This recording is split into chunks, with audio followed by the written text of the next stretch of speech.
And yeah, so the whole focus of the learning journey is around bioregional learning centers, and really sort of asking the question of what is a bioregional learning center.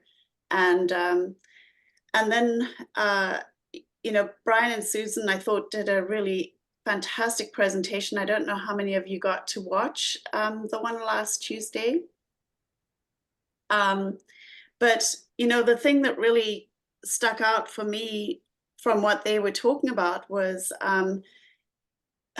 connecting the dots between what is like understanding the context, the landscape, and what does it mean to be located in a place.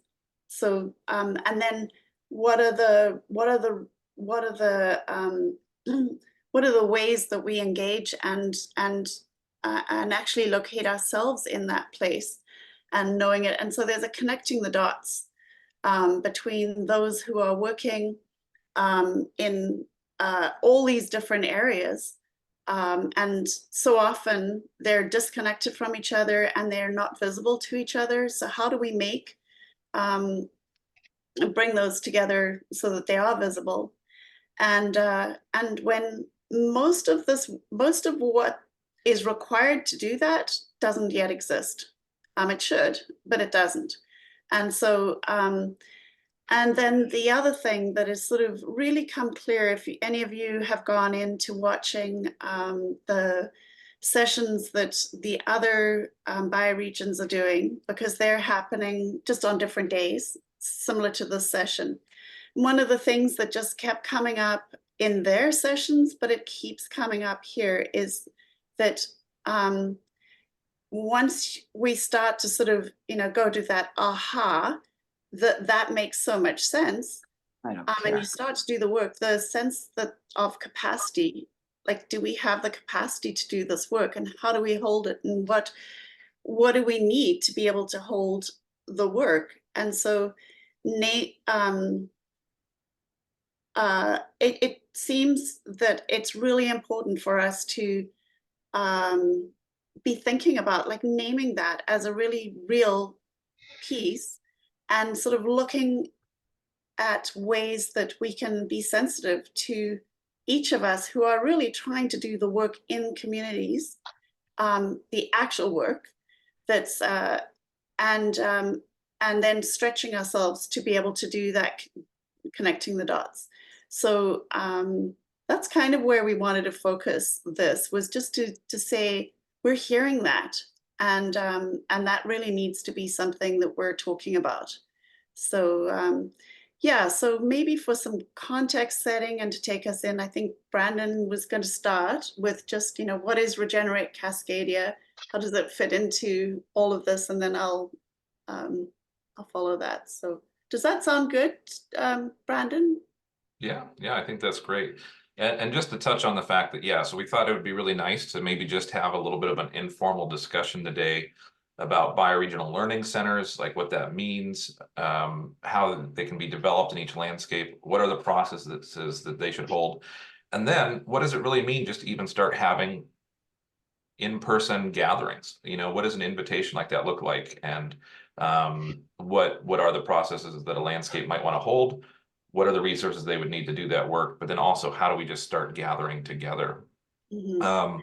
Before we Brandon, did that, though, because yeah, I wouldn't mind. I realize I forgot to say one thing, and handing over to you.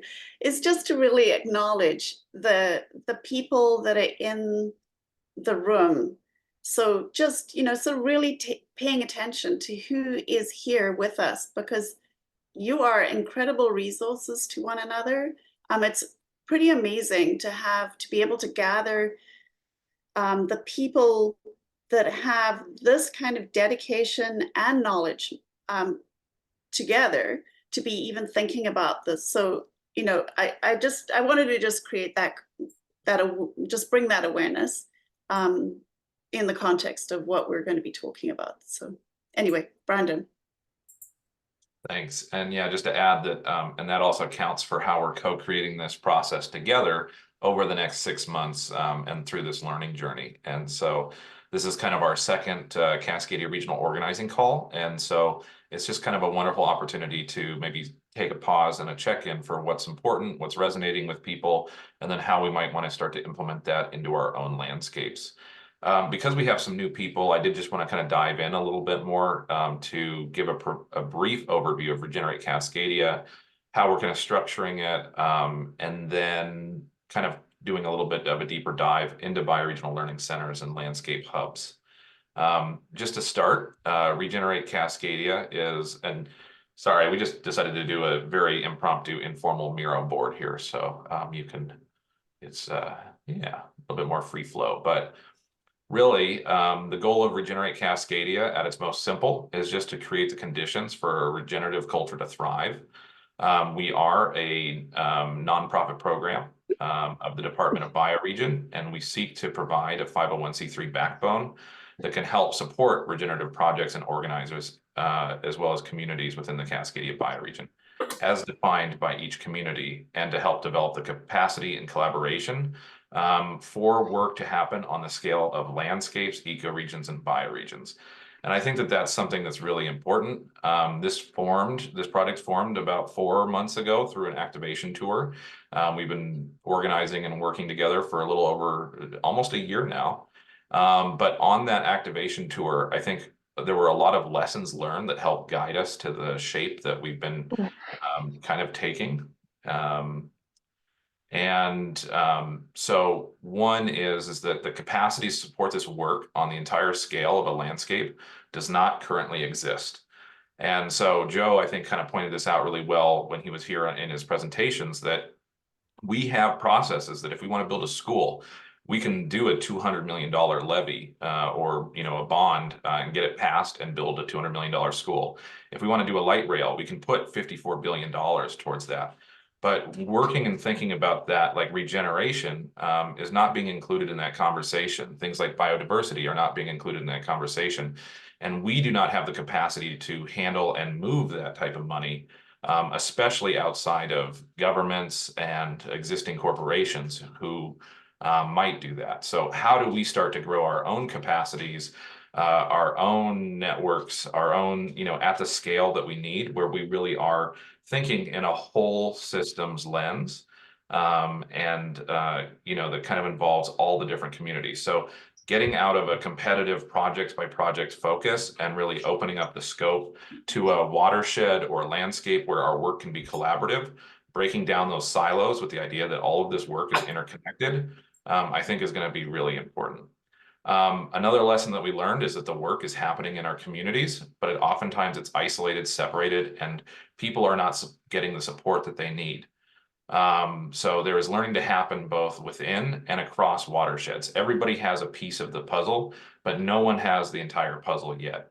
It also became very clear that people need to be funded and supported in this work. We can't be asking people to volunteer, so we need to be building the capacity to actually support people, whether that's financial, whether it's social, whether it's, there's a variety of ways of what that could mean and look like, but we need to be exploring that. I think one of the other big things that we really focused on was working with people, not necessarily organizations. We work with organizations too, but through the people who are doing the work. And by doing that, we're building and developing relationships of trust in a really different way, which was really powerful. And then lastly, I think one of our big lessons that we really like is that we are all a part of the story of our landscape and have accountability and agency to impact change. We're not passive observers, and the minute that you become a part of a landscape, whether it's you move somewhere, you travel, you become a part of the story of that place. And so you actually have accountability and the power to impact the story of that place and to help guide it towards better features and outcomes. So then the core design challenge that we really looked at is how do we create a transparent system that can move money into landscapes to support this work at the scale that we need in a way that is accountable and guided by the communities doing the regenerative work themselves, and in a way that can celebrate the unique stories and context of each place. So that's kind of really important. And then, so within that, this is just kind of a little bit more of a brief overview, but we have our mission and our core design challenge. And then how we've decided to kind of develop is this idea through really working through landscape hubs. Something else we found is that this work needs to be rooted and connected and stemming from work happening on the ground. If it is not directly connected to regenerative work and communities and projects, it can become abstracted, co-opted. It loses meaning. It becomes, like money kind of goes into the ether and never really, but when you root things into the landscape, you actually have very direct, specific, distinct spaces and communities that you're working with. And so that's really important. So this idea of landscape hubs, we defined as place-based groups that are weaving regenerative learning and work together across the scale of an entire landscape. So again, that's just really important. It's not one organization, it's not one group, it's not one community, but actually it needs to be creating a vision for the entire landscape, a budget for the entire landscape. It can't just be one specific site within it, which is also important too, right? But how do we weave all the different regenerative sites so that we're building towards a plan that's working together? And the first step of this, if the capacity does not exist, really needs to be about sense making in a landscape. So how do we start to provide governance in an open, accountable, and transparent way that's led by us that can help distribute this funding? And, whoa,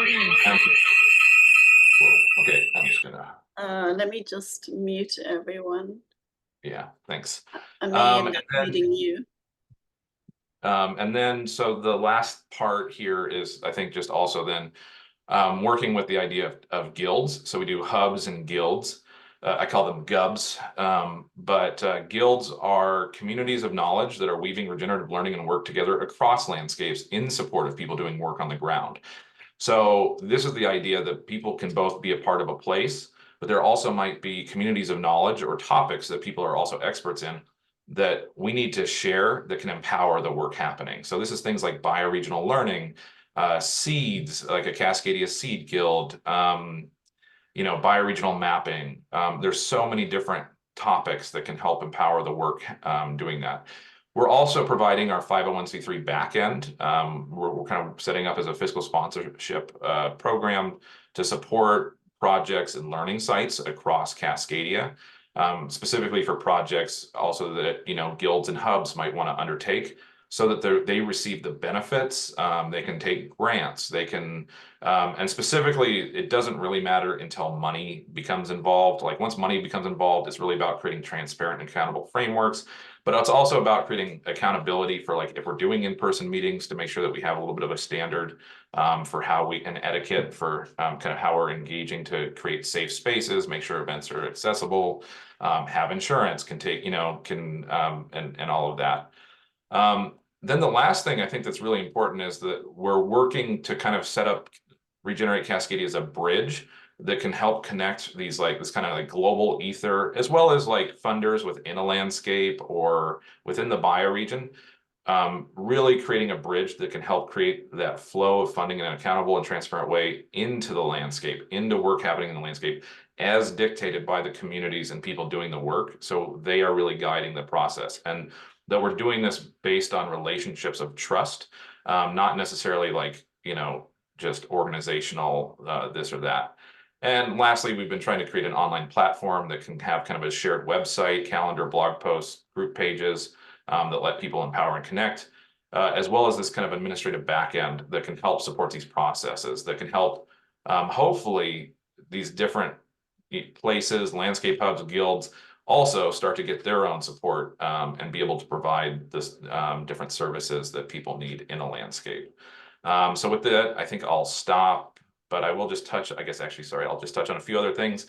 The scales that we've kind of identified are these kind of like nested scales of starting with the Cascadia bioregion, and then working our way down into larger regions, and then down into these discrete landscapes. So areas like Greater Seattle, Greater Victoria, Portland, but then how they fit into the Willamette Valley, which then fits into this broader context of larger watersheds, the Columbia River watershed, the Fraser River and Sailor Sea, the Snake River, are all really important to hold. And so working with Joe and other people, for us, a bioregional learning center might be a little bit more like non-physical. Our hope is that as we develop these landscape hubs, each one will hold its own bioregional learning center, which can hold the information and knowledge for a discrete place, for a discrete landscape, for a watershed. Things that can include the story of place and visions, can identify what voices are missing and need to be a part of it, and then really actually start to do the mapping to create the frameworks that don't exist right now. You know, outside of the context of nation states and cities, states, counties, provinces, what are the frameworks that we need to be working in that are important? What are the frameworks and layers of different types of stewardship that we're going to need? And then how can we be weaving this all together in these degraded landscapes to create a vision for a landscape which will be whole in 500 years that we can really be working towards? And then how do we start to build in that measurement? And then lastly, this idea of a landscape budget is really important. What do you need to actually hold this process in a place? We were talking with Skagit, with the people in Skagit, and they were saying like they really need an education coordinator and a communications person and a fundraiser to even like start this.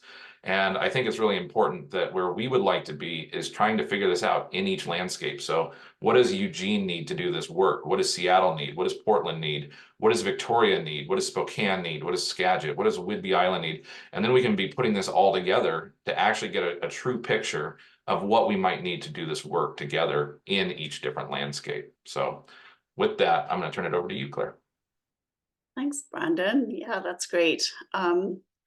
Yeah, so so some of you will have heard some of that before, and maybe some of you it's new. Claire, you've got your hand raised. You're muted. I wanted to ask for a little time for us to discuss this overview together. Yep, we're going to be doing that. We wanted to just, actually, we should have probably told you that that was the format too, was that we were going to just do a brief presentation, and then most of the time we we just wanted a context set, and then give some questions, because absolutely we need your engagement with this. So yeah, so as I was saying before, is one of the things that's become really, really clear is the capacity to hold what needs to be held. And a lot of the time, most of us have been doing this at a volunteer level, whether we're working in an area. Usually actually doing this work requires doing it outside of the description of your job, because as we said, it doesn't exist yet. And so how do we do collective sense making so that we're starting to kind of allow the land to be what organizes the people, to start actually looking in a way that none of our education systems have been taking us through. Like we're really doing context setting in a way that, or are required to do context setting in a way that just usually doesn't exist, other than in First Peoples of this place. That would have been something that, like, the context wasn't removed. We've kind of run roughshod over the places that we live in, and so there is a, you know, how do we deeply listen to the land and take it in, so that what we do when we do take those actions, they are they're coherent with the land. So yeah, the need for collective sense making, and then to start thinking about, like, what are those first steps, those iterative steps that we need to take. A lot of the time, the way that we have been,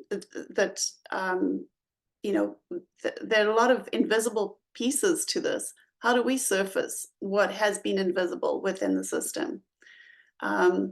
And how do we create transparent, trustworthy, and accountable systems for even having those conversations?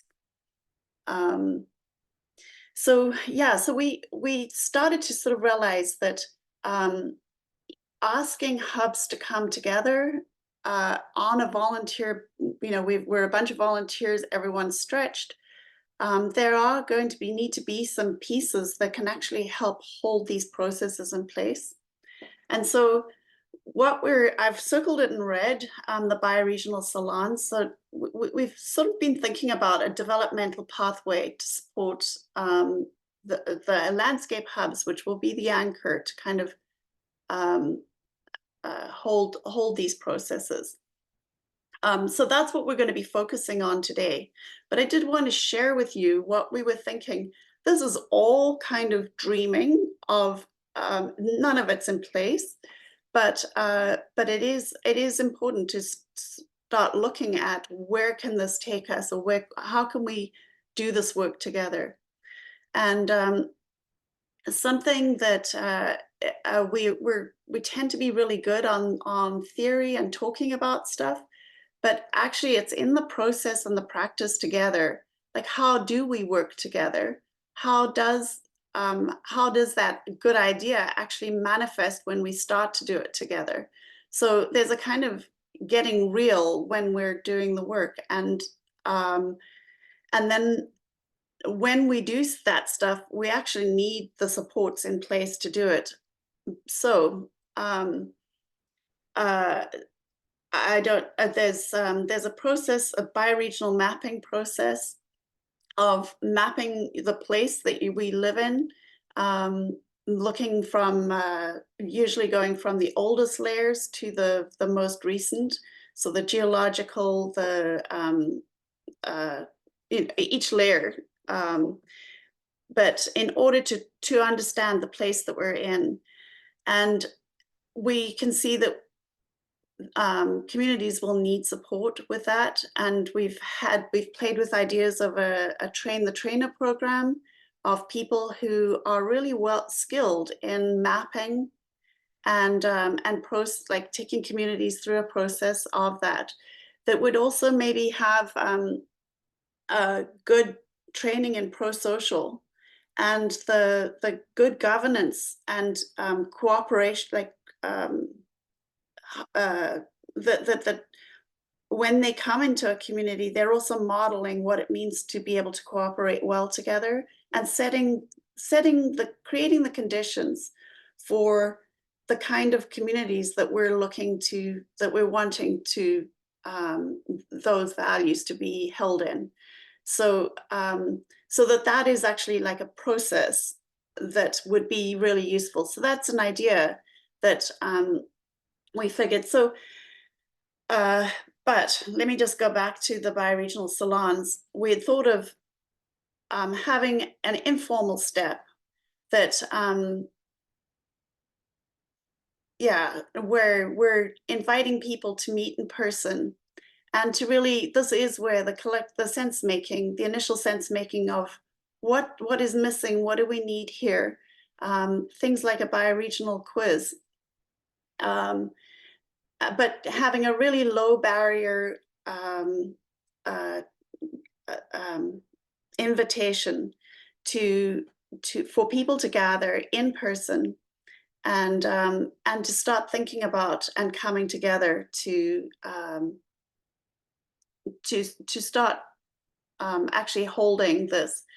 And that, really so what we're interested in is what kind of support is required, what is needed, what would that look like, and we're calling them a bioregional salon. So I wouldn't mind, we can go back into this in a minute, but I wouldn't mind going back to the developmental pathway there, Brandon, unless you want to say something before.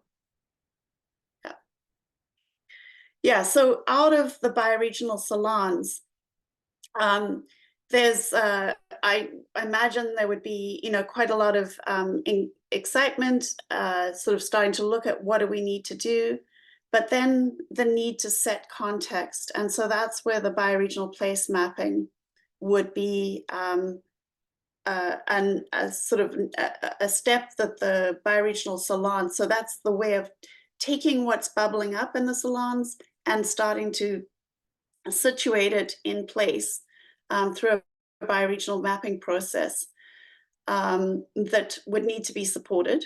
And that's and then yeah, so that's really starting to look at what is the story of this place, and how do we how do we understand this place so that we can even, yeah, sets the context. And the way that that Regenerate Cascadia is helping to, oh, you know, Brandon, I'm going to let you jump in here just for a second, because I think I'm leaving some things out that I think you'd like to put in. No, I actually think it's great. I was just going to say, though, that it is 10 o'clock, and so we should think about transitioning. Yeah. Okay, can we just go back up to the developmental pathway? I'm going to just move through it quickly. We're supporting through Regenerate Cascadia with the digital hub. Like each part is being supported as we do that. Another thing that we would like to support through the Regenerate Cascadia is hiring somebody who can, or some form of some entity that could help with First Nations and that relationship building and being able to navigate protocols and do in a way that happens well. And then once the mapping has happened, then resourcing someone or the support to come into landscapes to assist with fundraising and capacity building, so that what is bubbling up and what is starting to kind of emerge can actually be supported and held. But yeah, so yeah, so that people we're really taking seriously that volunteering, there's a certain amount of time. I mean, we can do a lot by putting our time in, but it does need to be met with the support to help hold the next steps that need to happen. So this was just to give some context, but really we want to focus on bioregional salons as a starting place. So yeah, so we would like to have a breakout into I think before that, maybe we should just pause for a minute. I think it would be wonderful. I think Claire had some thoughts, and I think this is a lot of information. So I think maybe let's just take a minute to digest. And I would love to invite any comments or questions that people might have. And after that, maybe then we can also have time for, we had some questions or thoughts that maybe like, what does an invitation to gather look like? But before we jump onto that, maybe let's just take a minute, invite comments and questions. And also, Claire Strawn, I would love to invite you to share a little bit about your upcoming event in Eugene, because I think it's a wonderful example too for what people could be doing. Okay. Could we come off looking at this and look at our faces? I think that would be great. Thank you. Sherry, I didn't hear what you said. Oh, I just suggested we come back to the gallery view with all the faces. Oh, thank you. So couple things. One is that we're having an event on the 26th at and it's pretty much, I don't know, over 100 people have been invited. It's Eugene. And it's basically this, who are we, what is our story kind of thing. And we have, the agenda is we're gonna have a potluck for about an hour, and then we're gonna have, we asking for help with having a 20-minute video that gives the big picture context of the Eugene area in this project. And then we want to have breakout discussions about what is the tapestry, what does the Eugene tapestry look like, what is our story? And then we're going to have a larger group debrief of that, and kind of just temperature taking if people are charged up and want to take the lead on some pieces. I don't personally want to be the hub builder because I'm doing other stuff, and so I'm hoping that someone, there will be a team of people who say, yeah, me. So we'll see where we're at. We'll just take the temperature of that, and then we want to invite people to continue that on a monthly basis going forward. We did, the goal was to keep it basic and to not overwhelm and expect too much outcomes, but to do one step at a time. I want to say I really appreciate the tension that I hear both from Brandon and Claire to like, we have these big goals and big pictures and we want to jump there, but it will unfold in its own time, you know, and so I want to appreciate that. And while I have the floor, I just want to jump to another point. And this is exactly what I was just saying, where my mind goes to jumping towards. I mean, I think that you're concerned about financial support for hub development and people taking responsibilities is important.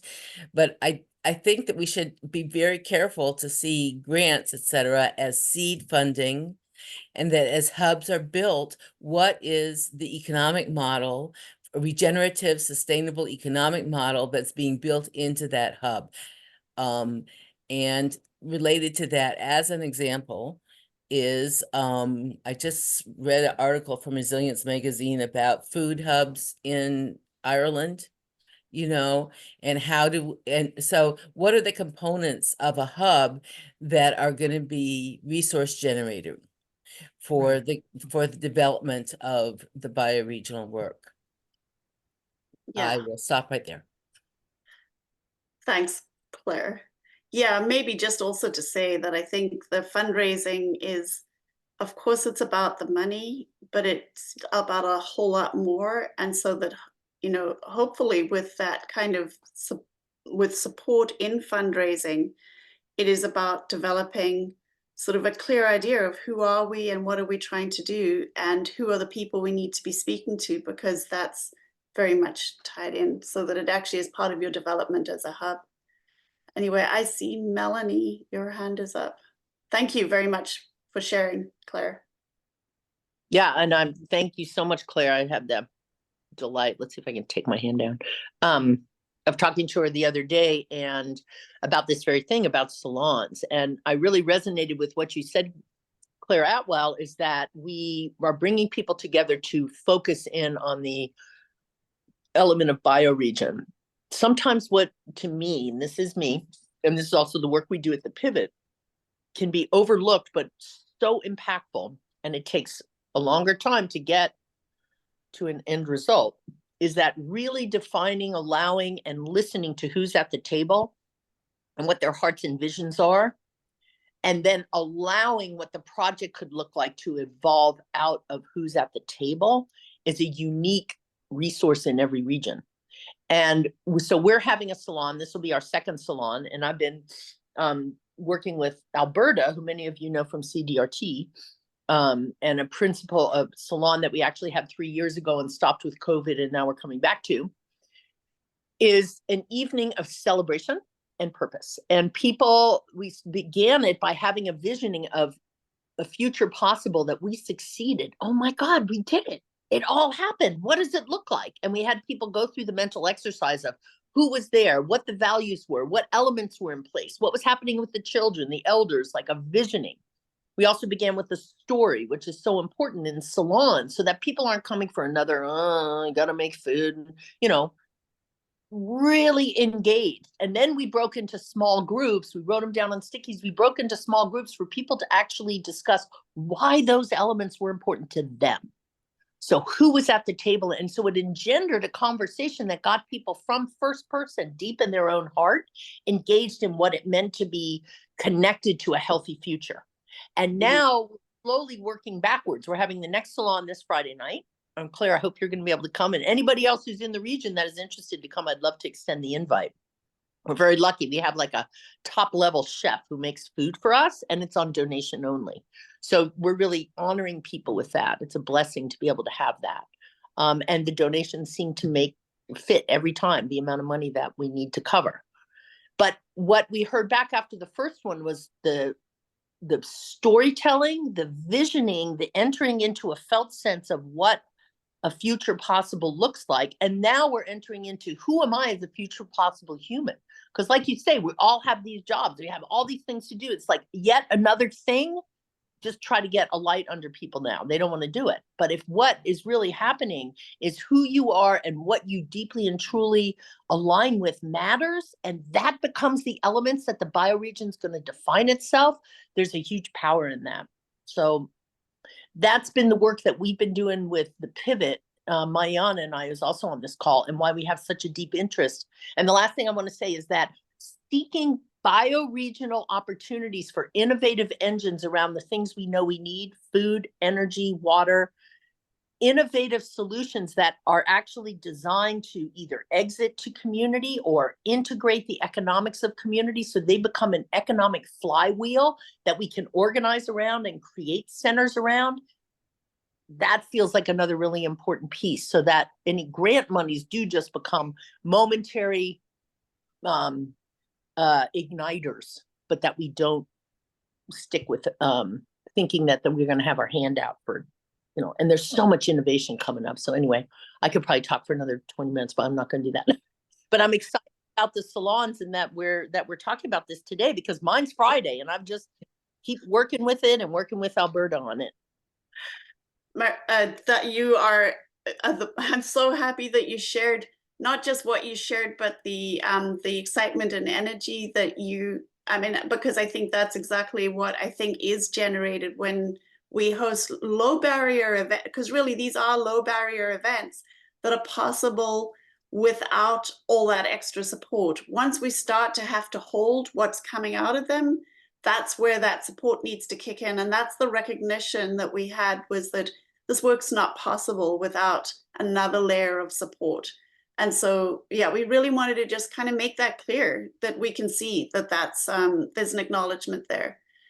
So, yeah, I saw Ben had his hand up. Did you want to go, Ben, or? Sure. I kind of waffled because I was talking to a friend today and she asked what I was doing today, and I struggled to make any kind of sense to her.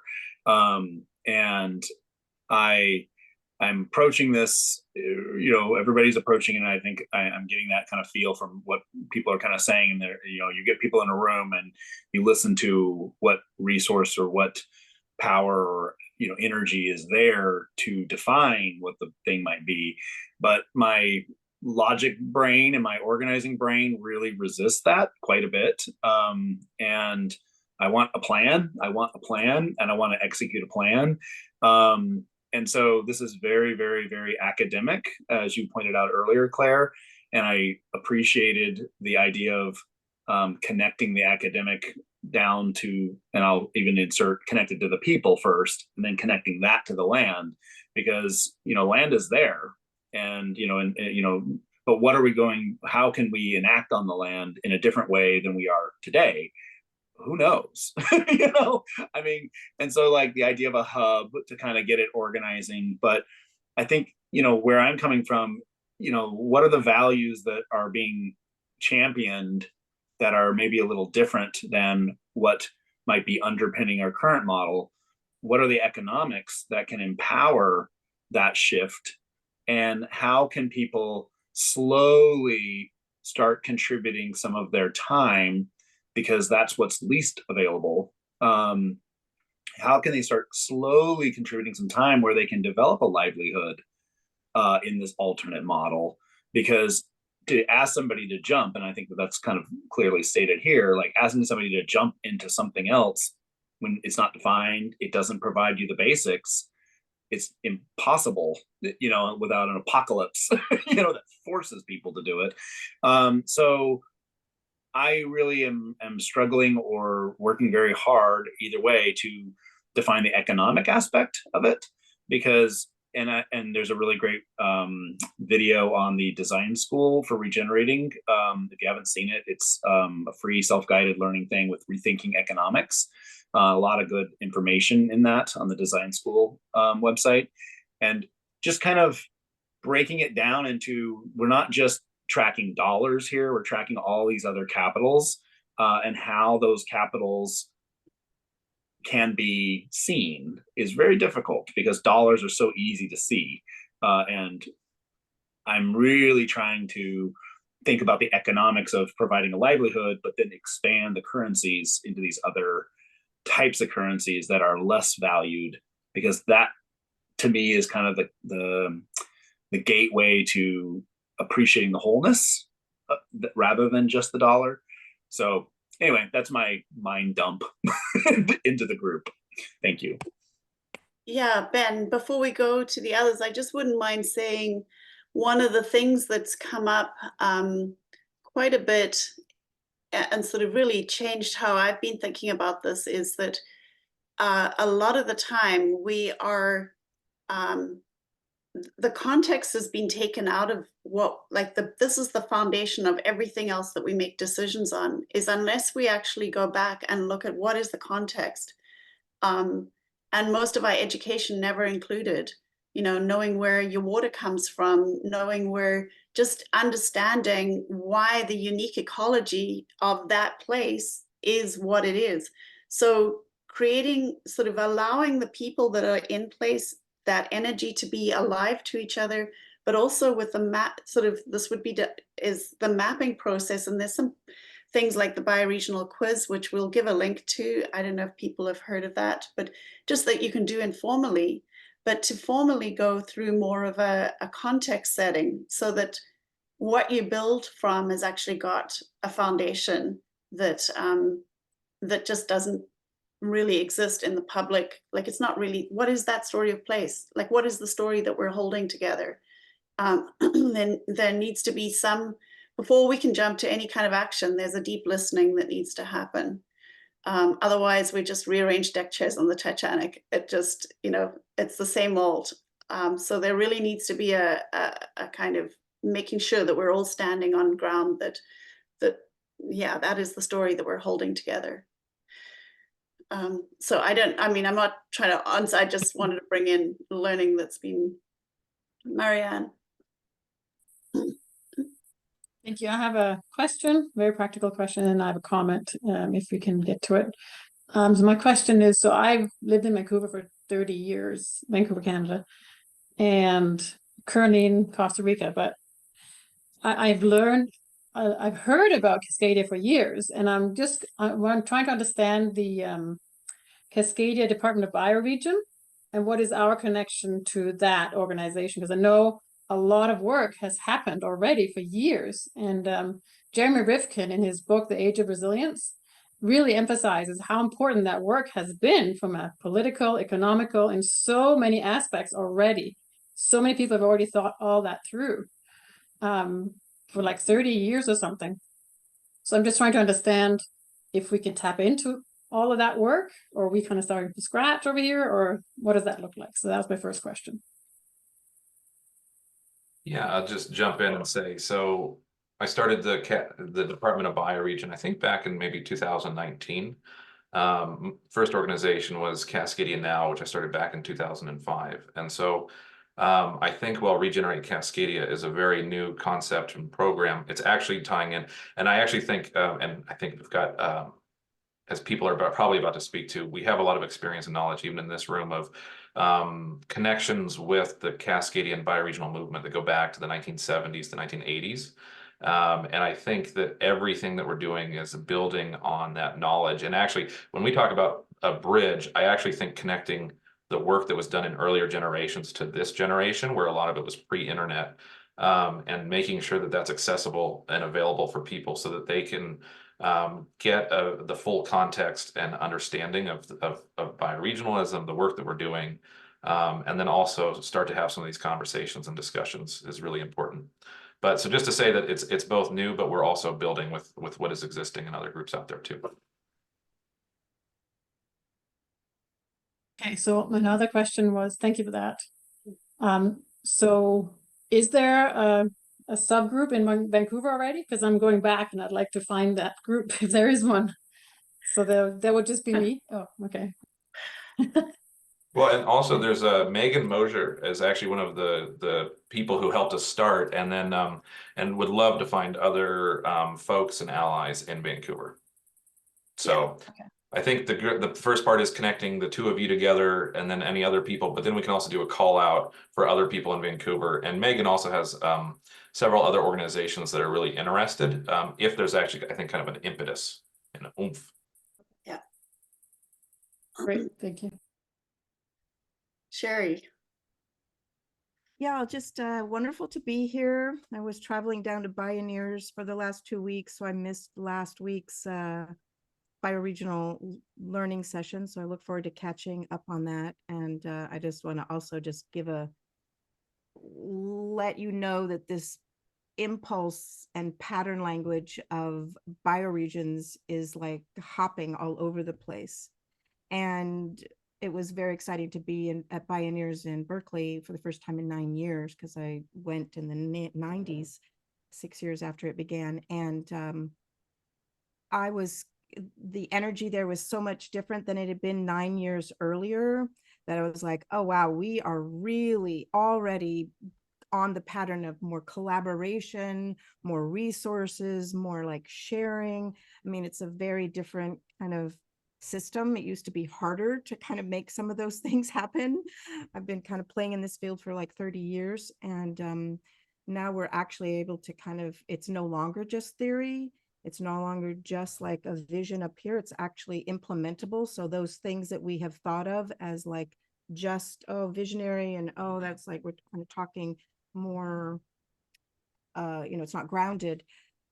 That was a necessary phase, because we couldn't activate it, and now we can. So that is super exciting. And I wanted to just respond to you, Marianne, that yeah, when we were doing the activation tour, I have a lot of connections in BC and a lot in Vancouver, and the Indie Media Center that I co-founded in 1999, one of the first ones that followed was in Vancouver. So there's so many people there in a whole spectrum that are kind of ready for that next level of activation.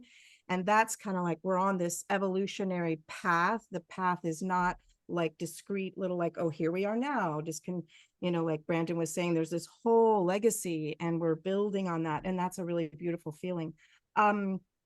I'm so happy to hear about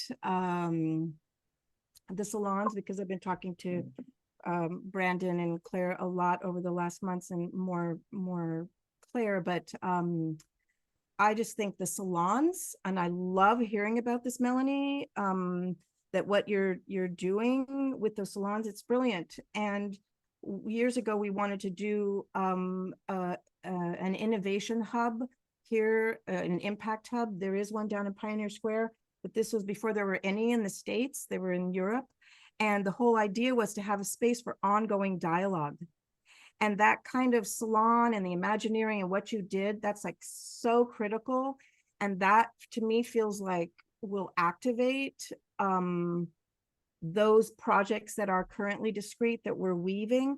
And I also want to just say that as someone who's been playing in this field for a long time and eager to be seeing us manifest and getting the work supported, and like Ben was talking about, that right livelihood aspect, that is the shift that we're talking about. And I encourage people to look at the meta currency link that I posted, because that is kind of amazing. I do want to just name that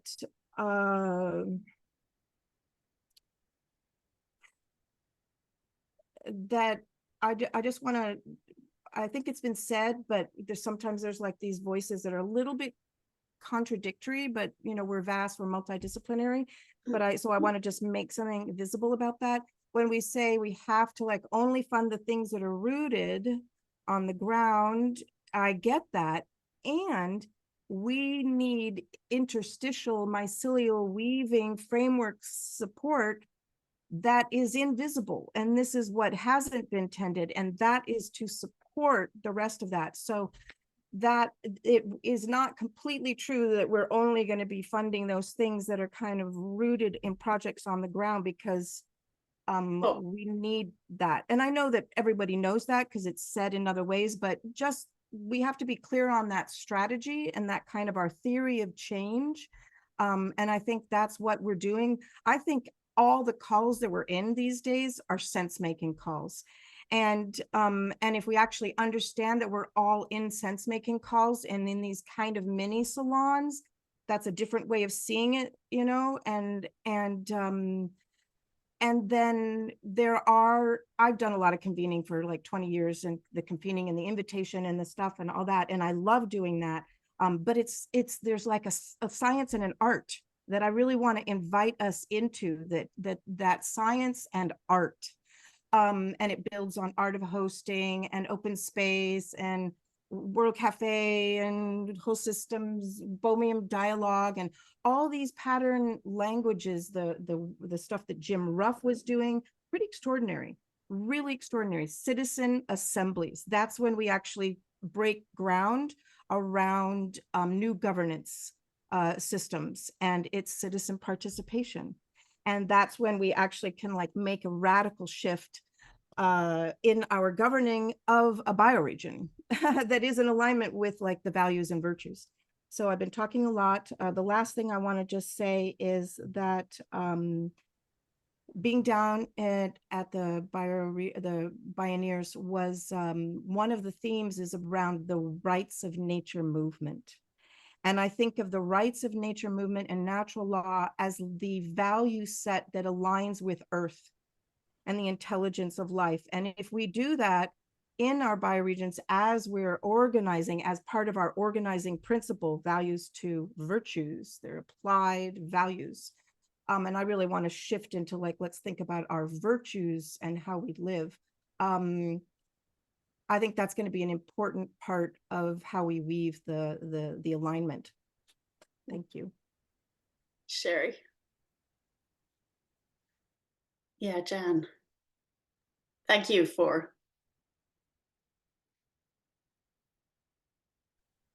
So yeah, it's great hearing the overview again, and have been part of this Regenerate Cascadia since kind of early days. So and hearing it various ways, and just hearing the languaging, Brandon, that you put in there, it's so helpful just to fill in that languaging, because of the kind of shift that we're wanting to support and needing some ways of sharing that. And so I've been doing organizing around bioregions or grassroots work and governance and economics and all that for a long time, and just feeling both the excitement about the bioregional movement that's happening and all the people that are engaging with this. And also there's a couple of things that I was looking at as I was seeing the presentation today that I thought, okay, well, I'll just name it today. I mean, I could probably talk to Claire and Brandon in some other ways or whatever, but I thought, yeah, I'm going to pop it in here. But one thing was, like, I've always stumbled over the term and the concept of hub. And because Bioregional Learning Center is such a great term, and it's what we're wanting to form, and I think it holds a lot, I'm almost wondering whether we could be using that instead of hub. And we don't need to respond to that, but it's just why not? Wouldn't this be a better attractor and hold the aspects that we're wanting? So that was just something that came up in today's listening to this. And the other one was a bit of a reaction to the developmental pathway, which I think is, obviously shifts will happen and resources to how to support that and those conditions that help a bioregion move and engage people.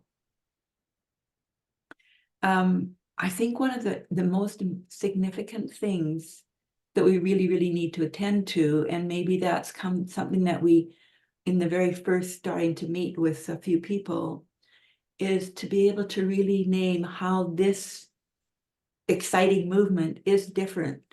And I think Ben mentioned that, but the shift out of our modernity mind is intensely huge. And if we just assume that we're going to shift the language and some of the ideas and now be excited about this without doing that deeper work, we're going to be on the same pathway again. So it feels like there's something about how some of these things can just become new words for the same old thing. So I'm just kind of wanting to say, how do we really look at our assumptions about progress and success and causality, etc.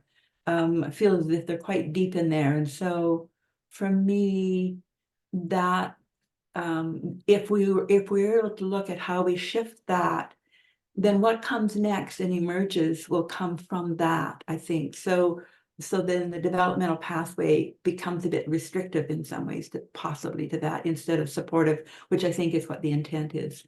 So I don't know if that was clear at all, but I just needed to pop that in here. Mhm. Yeah, Jan, thank you. I just I can see Brandon probably wants to respond to you, so I'm not going to pick up on that. I wanted to kind of pick up on a couple of things that Sherry said, but also what you've said, and I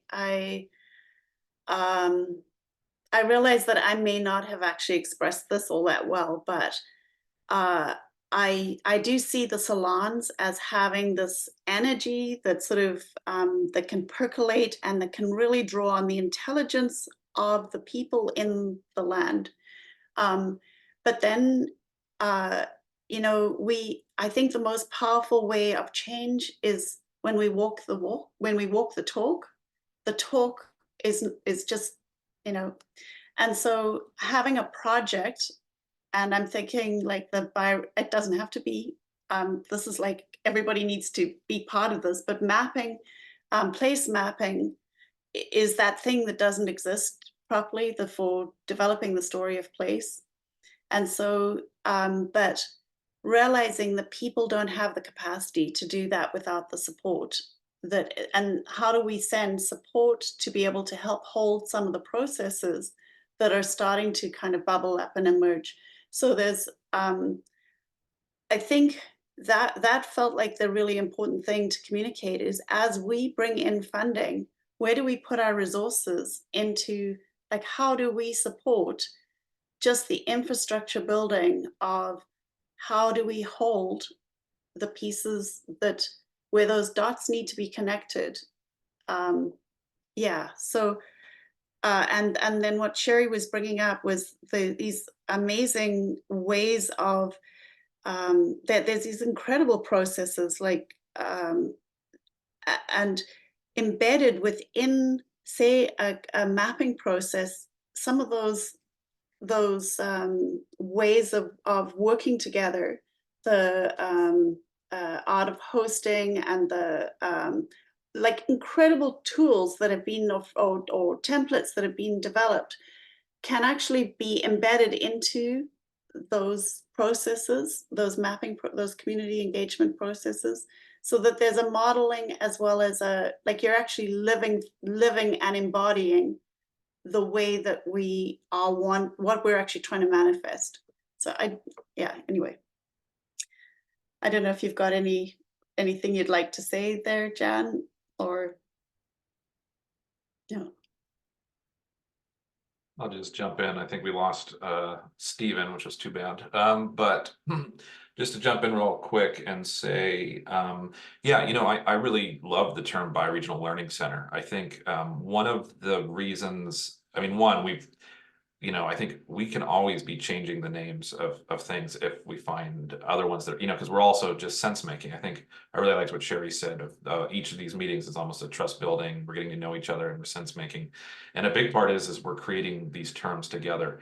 For us, it was confusing for a lot of people. Like, people are still confused about the term Bioregional Learning Center.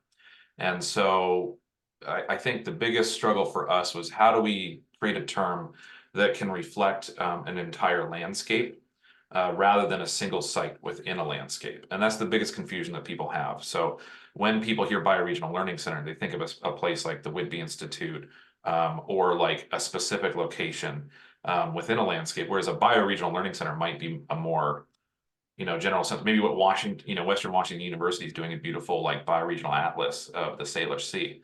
that might be a bioregional learning. You know, I don't know, but anyways, so I think we can use it. I think the key is we just need to we do need to narrow down our terms and be specific so that if we use the term bioregional learning center or landscape hub, it has a specific meaning, and it holds these processes, it holds the informational commons, it holds the weaving, kind of like you were talking about with innovation hub. It's like we're creating that impact or innovation hub for the landscape, for a watershed.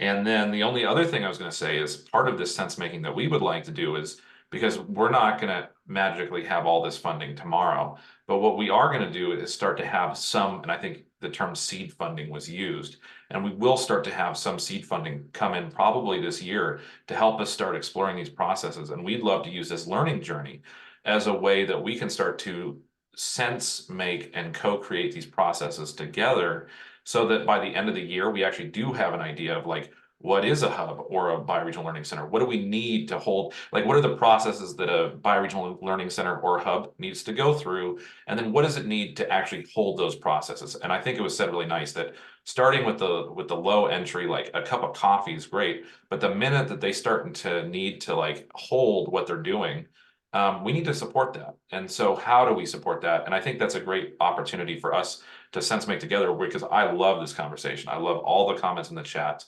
I think it's a wonderful and exactly like what I'm hoping that we're co-creating together. I love what Melanie was talking about with these bioregional salons, is like so spot on of like possible futures and all the rest of it. So, you know, anyways, if by next year we can have like in 2025, we can put together a shared thing of like, this is what we worked through a process with 50 people in a learning journey to come to this conclusion. And we started to sense make in Eugene and Victoria and Seattle and the Columbia River and Northern California and all these other things. And this is what they've identified they need. This is what we need to bring it all and weave it all together. We can then take that and try to actually start to get support for that. And what's also what we'd like to do is try to bring on in support so that each landscape can start to doing their own work to try to get that supported. So sorry, that was more long-winded than I expected it to be, but No, that's all great ideas. fantastic, Brandon and Sue. And then we do have a question for you, just to kind of so that we've got something to take away out of this that was very specific around salons. So Sue, and then if we can go into that question, unless you've got some other thoughts there, Brandon. Sue. You're muted. Okay. I sort of want to comment on what everybody has said, so I didn't know whether to raise my hand and comment or just keep listening to what people are saying. So I've been taking my hand down and putting it back up. But I think when Sherry's talking about this mycelial network, that's important. I think that still is work that's done on the ground. And when you're talking about mycelia, you're talking about the stuff underground. And I think that's actually what we're trying to develop is stuff that's underground in the soil, that's nourishing all of the stuff that's going to happen. And I think a learning center is sort of a place where that can happen. And when you're talking about funding, that it is seed funding, and hopefully if it's regenerative, it will end up where people won't need that funding in the long run. And that and the other thing is that if we really see ourselves as a part of nature, and I think that's one of our main goals is to reintegrate ourselves into natural systems, then we're the only species that uses money as the way that we get our resources. And when we can really integrate ourselves into a natural system that uses those resources to meet our needs as a human community, then, you know, right now we need that money because that's the way we work. But the economic system that we're in the middle of and that we work with is not the only way that living systems can function. And I think the idea of being able to reintegrate our economic system into a living system is really important, and that does have to be done on the ground. And when we learn how nature regenerates itself, so part of Brandon and I are actually in the process of seeing whether our restoration project can turn into a bioregional learning center. And so these questions have been sort of on our mind, and we're sort of focusing it on the idea that that it's a place where we can sort of reintegrate ourselves into the watershed, where people can come and integrate themselves into the watershed, but take those lessons that the restoration site is not necessarily going to be a place where people live, but come to learn through projects and workshops, and also interacting with the local community. But to be able to learn how to integrate themselves into a watershed through these projects with the land. And that would be, and that in doing that, they see themselves as part of a larger bioregion, and people are coming from all over the bioregion. So it becomes a gathering place also for people in the bioregion to do these projects. It's not limited to the people that are living there on the ground. And I feel like these are elements that would make it part of a watershed, and also how to link that particular piece of land physically into the watershed through the salmon restoration project that we're doing. So so that also was very long-winded, but I think it's responding to what's been said. Yeah. Yeah, thanks, Sue. I think yeah, the learning by doing, and there's that chicken and egg thing, and I think actually it all needs to happen at the same time, because you know, there's a lot that we need to catch up on. So yeah, it's fantastic to have those things. And I think I'm going to put a link in the chat in just a second. There's bioregional quizzes that are also just a great way, like just such an easy way of just starting to kind of really take that on and take it seriously. So the next part that we really want to have a little bit of time for was to just talk about like just the actual nuts and bolts of what is a salon and what's required. What do you need, and what would make it you know, possible. Can I make a process a point, Claire? If that's for the next 18 minutes, is that sort of the idea? Yeah. Okay, and maybe then we could shift out of the hands raising, waiting in sort of that order, and be mindful of how much time you're taking, but share what that might be to you. And like, it's an idea of like doing popcorn for the next little section, and being mindful that you don't go as long as when you you have one round. You know, we have to be mindful of like, you know, and I really want to say, Sue, I don't know if you saw me, but I was like, you weren't rambling at all. You were like so on point. And so I just really wanted you to know that no rambling, on point. Yeah, thanks, Sherry. We'll interrupt me if it looks like I think we had the same idea, but I might not be. Yeah, I'm going to just put this into the chat right now. We'd come up with some questions, but really wanting to get real of what is needed, what can we do, what do we need to think about, how can we share,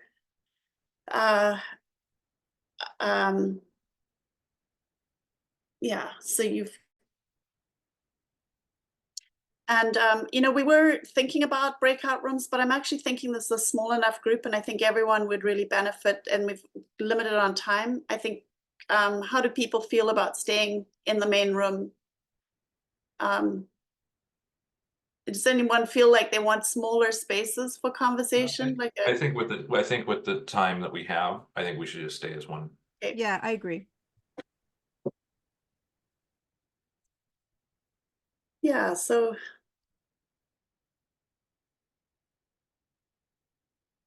Can I just jump in?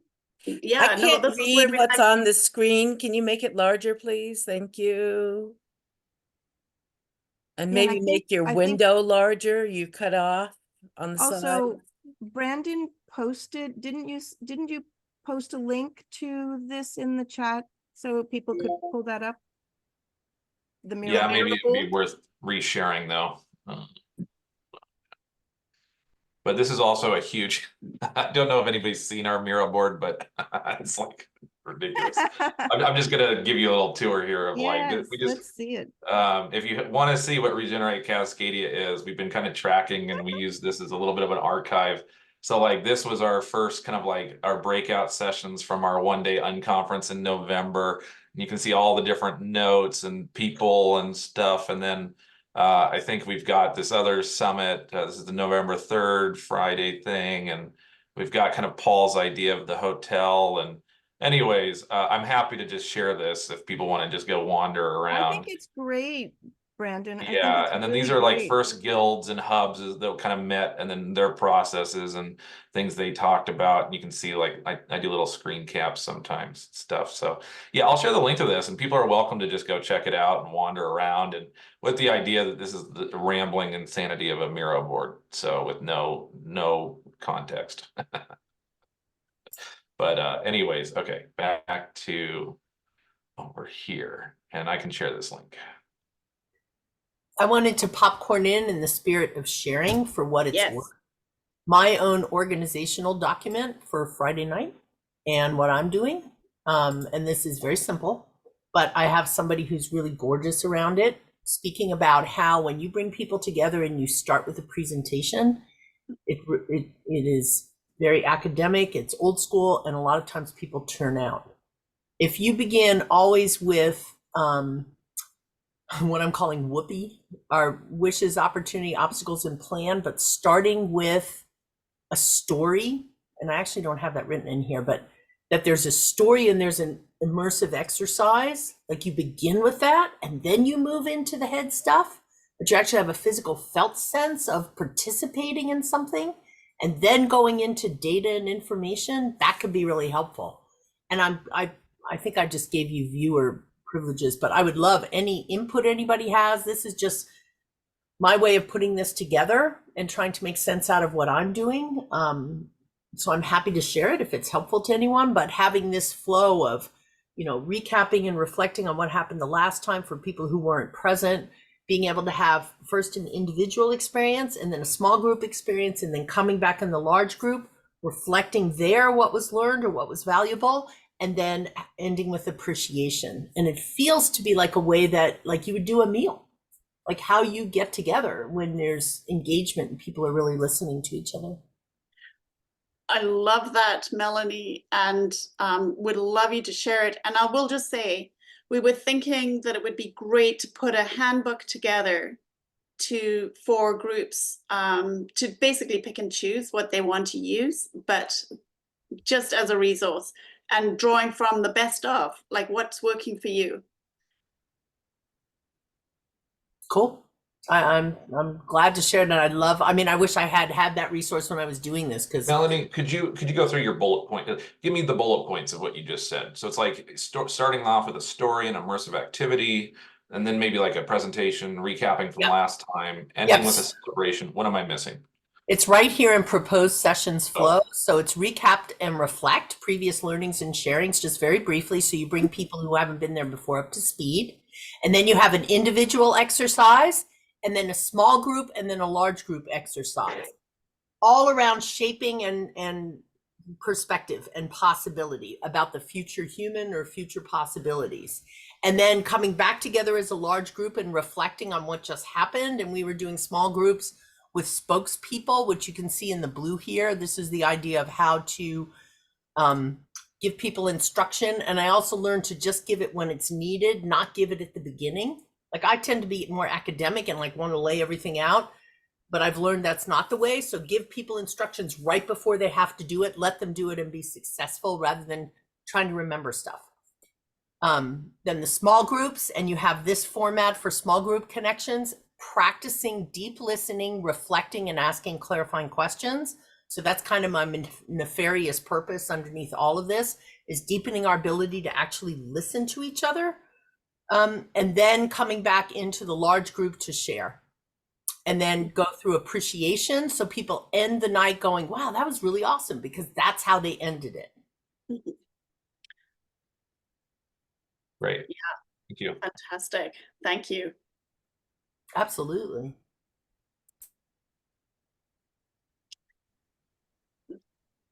I'm Oh, okay. just pointing to Jan had put in the chat that that she hosts campfires. Not the same thing, it's digital campfire, but it is a really amazing space for that sense making and sharing. And but I think that gathering on the ground is just, there's something really, really important about that too. So I'd love to just hop in with a few more minutes. Melanie, I'm super happy to have a conversation with you. This is the kind of stuff I've done for a long time and was taught by the masters, like seriously, the masters in social process arts. And I used to present at the Northwest permaculture space on social permaculture. And so, yeah, a lot of tools and things that can be really useful. So just wanting to share that. And I think learning from what, like your harvesting, there's an art of hosting document I can share, and then an art of harvesting. And that is something, and Brandon, you can see the brilliant harvesting that's done, you know, and Paul and his group, it's like that documenting, it's like harvesting or documenting, but you can go into each of these salons with a clear intention around what outcome you want to make visible to share with those people who weren't there. Like that little storyline that follows through is like super exciting. Seeing what you've already just done and using that as like, oh, wow, an energetic template. And I've been wanting to do something on Vashon and in Seattle at Ohm Culture, because I've done different gatherings at Ohm Culture, and it's such a great space. And whoever shows up are the right people.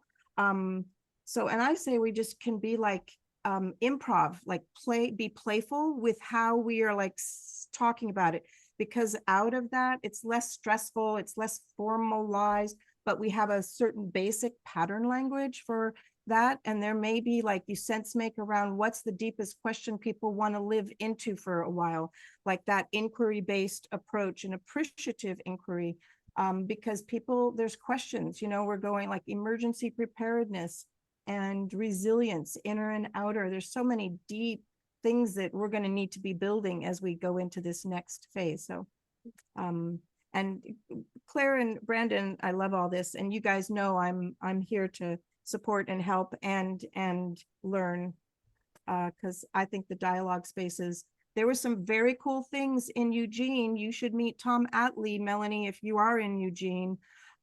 He's Co-Intelligence Institute, and he is like a mentor in this field. And I was on the board for a while back in late 90s, early 2000s.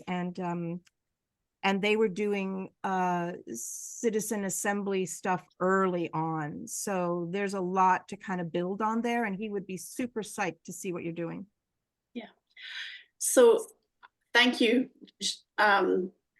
Sherry. And yeah, we talked about bioregional posts, blog posts of like photographs of that or notes that can be shared on a regular basis. That's really fantastic.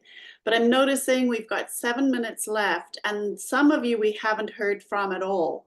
And I was wondering if we could be mindful of, you know, dividing how many people are in the room and just the amount of time we have, but would love to just kind of hear any reflection you'd like, just sort of in moving out of this, but also just to ask that we would love to be co-creating this process with you. So that does require like an ongoing conversation. So anyway, yeah, anybody want to start with just a checkout reflection from today? And then just pass it to the next person, if you don't mind.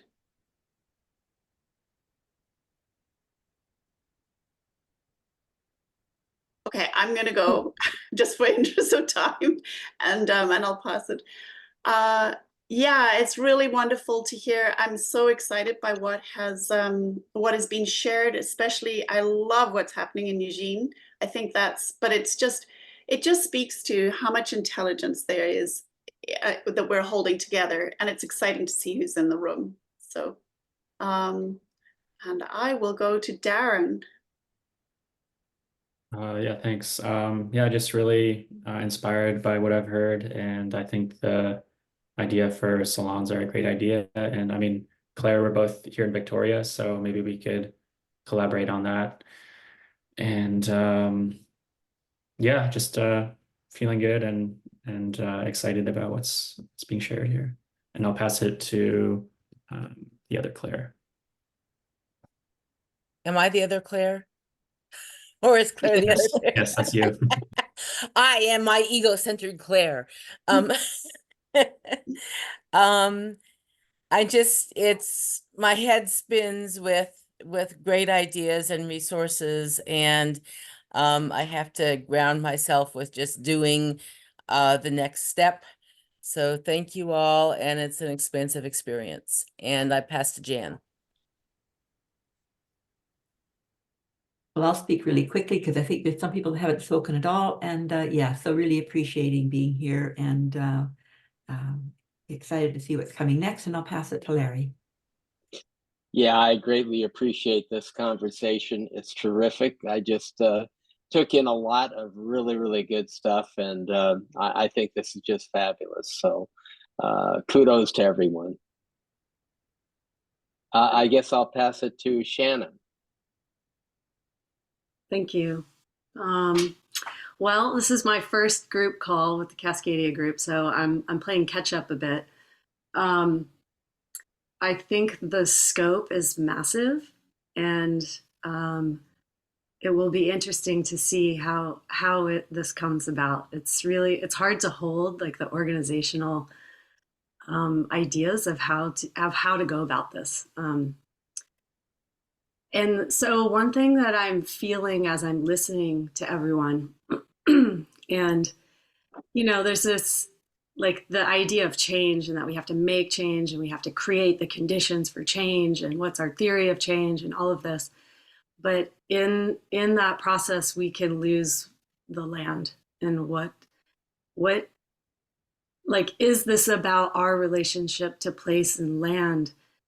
And then when we get into these meetings and we start imagining the future and co-creating the future, we're very, just in spaces that I've been in before, it's very much focused on what humans can do and how we can create and control and all that. And I think we just set ourselves up for more of the same. Even though we think we're imagining something different, we're still stuck in that same causal engineering mindset. So I would just offer that as like when we're thinking about salons, that there is real space for connection to the place and that we're trying to feel into like, what does the land need? And if this is Regenerate Cascadia, like what is regeneration and what does that mean? And how can we participate and have it be a little less than like, let's just imagine this new future and then go make it. So those are my offerings. And I'll pass to Ben. Really like what you just said there, Shannon. Yeah, I struggle a lot with the huge scale and scope of things and how to get down to practical daily existence. And what does that look like? And so, I'm grateful to have a group to go to listen to hear. It's always like recreating the wheel over and over and over, and we want to make sure we heed that we're not falling into that trap. And yeah, it's there's a lot of resources and it's a lot to absorb and understand. There's vocabulary that I'm not used to hearing. So all of that, just kind of throwing myself in and just kind of letting it immerse myself in it, it has been helpful. But then I like walk out and here's the actual land that I'm on, and what am I going to use my time today to do? And practically, how I'm doing that. And then I think about my kids and how am I going to model and influence my kids, because this isn't going to change with me. I'm part of a series and links, and Brandon, I think, threw out 500-year plan, you know, and I'm just like, okay, you know. So yeah, I appreciate. I think my biggest thing is I really appreciate having found this. I really appreciate the resources and the ability to participate in the Discovery School.